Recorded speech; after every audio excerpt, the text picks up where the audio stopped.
Hello tout le monde, j'espère que vous allez tous et toutes très bien. Aujourd'hui on va crash tester du maquillage clean, voir si c'est beaucoup mieux que le maquillage traditionnel. Si jamais ce genre de vidéo vous intéresse, je vous invite à vous abonner à la chaîne et c'est parti. Comme à mon habitude, j'ai déjà fait mes sourcils, donc on va passer directement à l'étape des yeux. On va utiliser les petits fards à paupières mono. Alors c'est pas vraiment des monos, mais c'est des monos en version minérale.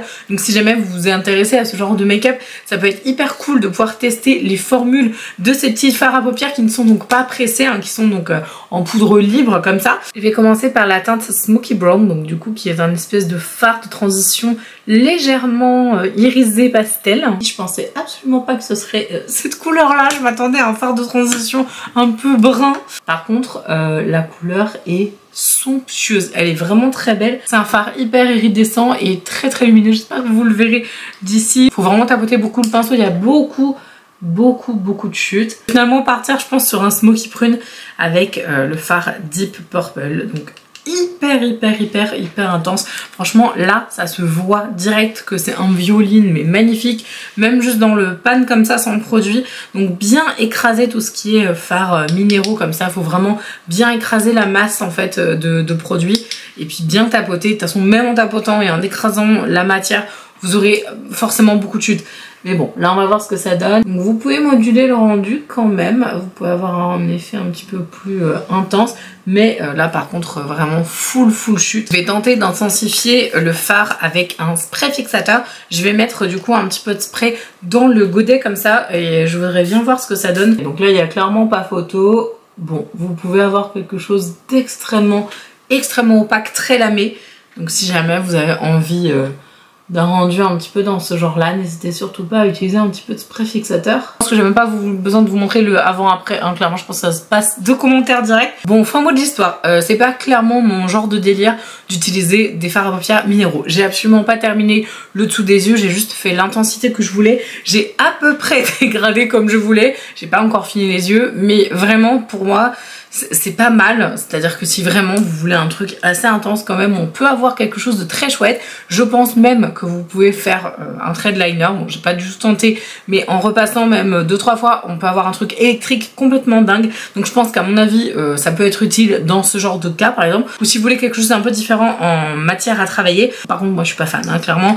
Moi j'aime les palettes de toute façon, les fards pressés. Ceci dit les fards minéraux ont quand même voilà un attrait particulier, une différence en termes de texture au niveau du travail et les matières sont quand même très belles, juste il faut savoir les travailler et je ne suis clairement pas fan et très douée pour travailler ce genre de fard à paupières. Par contre je pense que pour des points de lumière ou quelque chose dans ce style là, à mon avis ça devrait être vraiment très beau. Bon c'est un petit peu mieux au niveau de la netteté on va dire des yeux et j'ai volontairement remonté un petit peu plus pour faire un effet un peu graphique. Ensuite on va tester un liner. Alors donc il s'agit de la marque Le Rouge Français, l'eyeliner numéro 510 noir céphé. Alors au niveau du liner, il est noté comme un noir scintillant austral, évoquant la trajectoire d'une poussière d'étoiles. Si c'est pas poétique tout ça, j'adore. Donc c'est un liner qui est un peu inspiré même carrément, je crois inspiré. Il me semble que cette marque là d'ailleurs est très inspirée voilà, de ce qui se faisait en termes de maquillage dans l'ancien temps. Je trouve ça très beau, enfin vraiment moi j'aime beaucoup le packaging Le Rouge Français.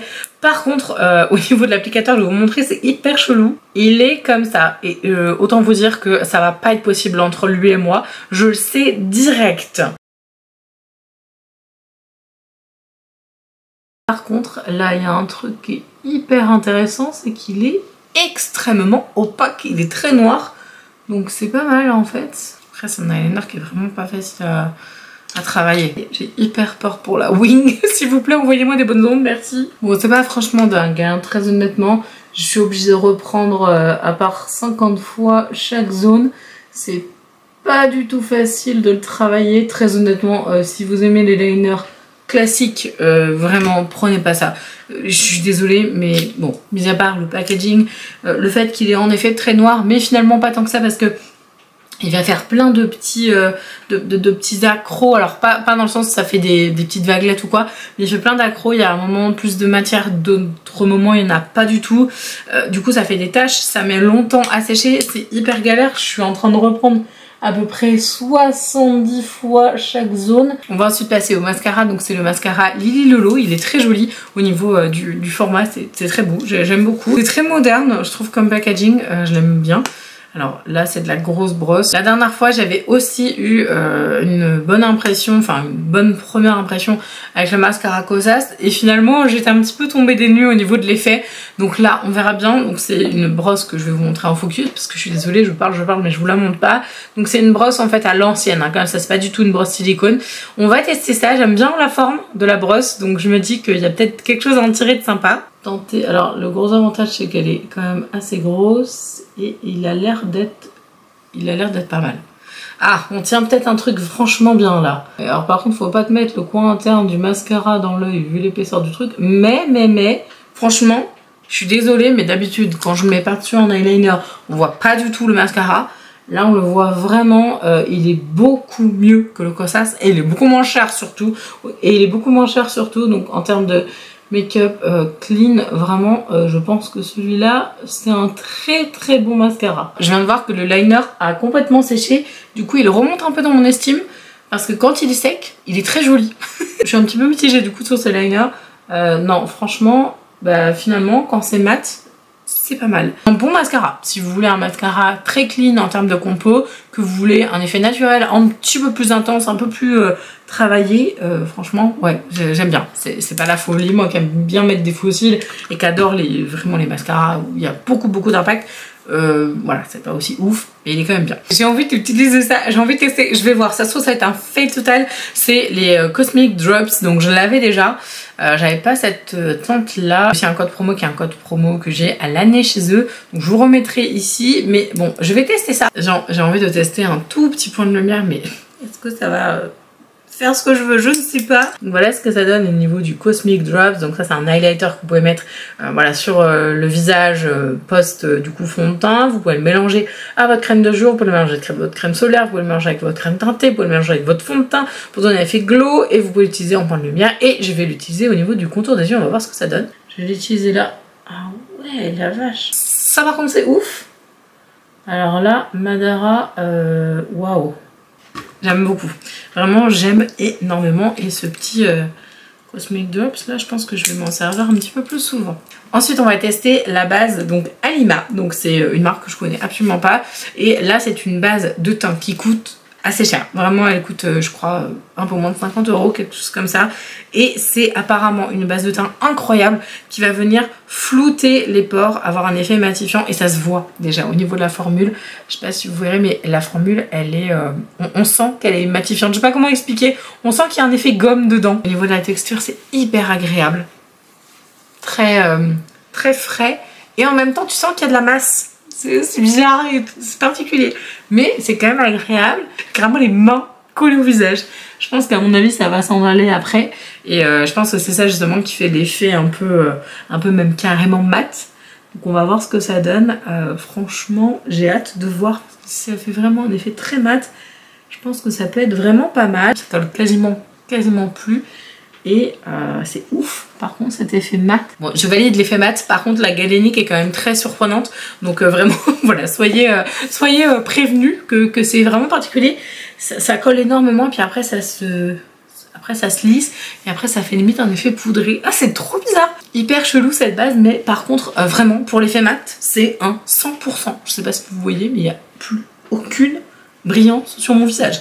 On va ensuite tester le fond de teint de chez Madara, donc c'est le Skinonyme, oui c'est ça, Skinonyme Semi-Matte Peptide Foundation avec de l'acide hyaluronique. Et vous avez aussi un effet soin à l'intérieur.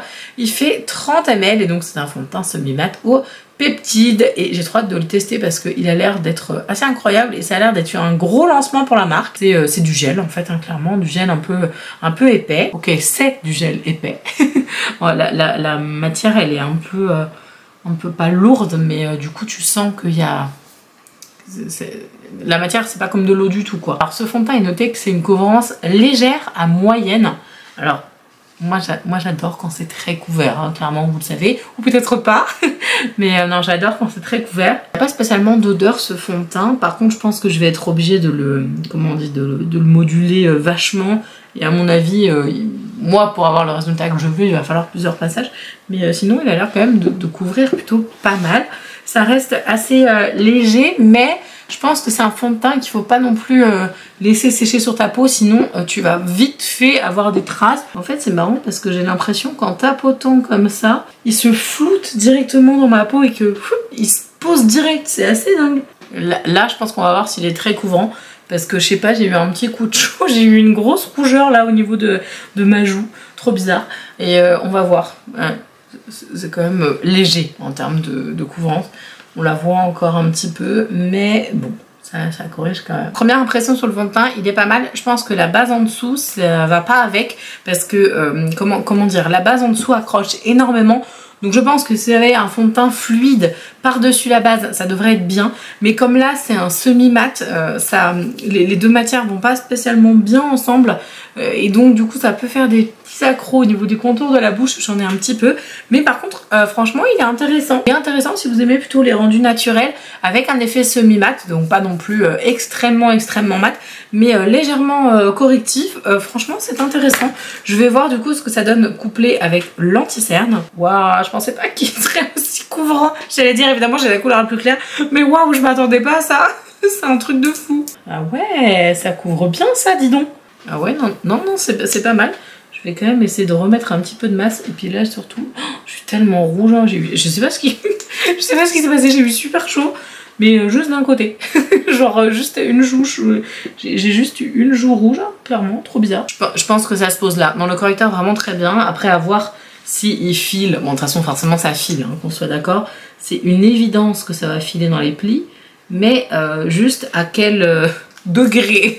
On va tout de suite en profiter pour venir fixer ce fameux anti-cerne. Donc on va utiliser donc la poudre fixatrice, la Flawless Matte. Donc il y a plusieurs teintes qui existent. Elle est en poudre libre comme ça, ils ont aussi des poudres compactes. Lily Lolo, je crois que c'est une des marques les moins chères. Alors mis à part Avril, etc.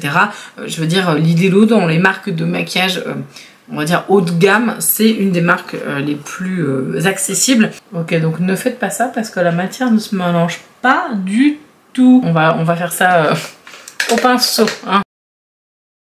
Je suis en train de me rendre compte que j'ai des kilos de poudre sur mon t-shirt. C'est pas gagné hein, cette vidéo. Un nettoyage sans poudre. Oh, la poudre, bah c'est une poudre. Non, sérieusement. Non, vraiment, j'ai pas grand chose à dire sur cette poudre. Voilà, elle a l'air d'être assez fine. Juste, faites attention aux chutes, hein, clairement. Et je suis en train de me dire que ça se trouve, on la voit à mort ici. On va passer à la suite, on va mettre un petit peu de bronzer. Alors, j'espère que ça va pas faire de traces. Hein. Ce serait le truc le pire, je crois, qui pourrait arriver. Après toutes les péripéties de cette vidéo, je crois qu'il va être un peu foncé. Je vais y aller vraiment mollo de chez mollo. Je vais essayer d'y aller vraiment très légèrement. Ah, franchement je pense que légèrement ça suffit hein. Bon le bronzer ça va, c'est pas mal. J'ai la teinte Honolulu, je ne sais absolument pas du tout si c'est la plus claire ou la plus foncée. Au niveau de mon contour des yeux, de toute façon j'ai fait n'importe quoi ici donc du coup là c'est très moche. Mais vraiment là j'ai juste poudré on va dire normalement avec un pinceau et avec la poudre classique. Ça va, honnêtement. Bon, en vrai, il faudrait que je fasse le dessous des yeux avec quelque chose, mais je n'ai absolument aucune idée de quoi. Donc, je vais tout simplement m'abstenir. On va tester le petit blush, donc en minéral. J'ai trop peur, je vous dis. Ça me fait flipper le minéral, en fait, maintenant. Là, du coup, c'est la teinte Candy Girl. En plus, la couleur, elle est hyper pétante. Si je me loupe, ça va être épique, je crois. Je vais prélever juste ce qu'il y a là, pour essayer d'avoir un rendu le plus délicat possible, parce que je me dis que si le machin il est super pigmenté, ce qui a l'air d'être complètement le cas, bah, je pense qu'en fait ce qu'il y a juste là, ça suffira. Bah alors par contre l'avantage là c'est que j'ai même pas besoin de mettre d'highlighter parce que du coup il me fait un effet rose.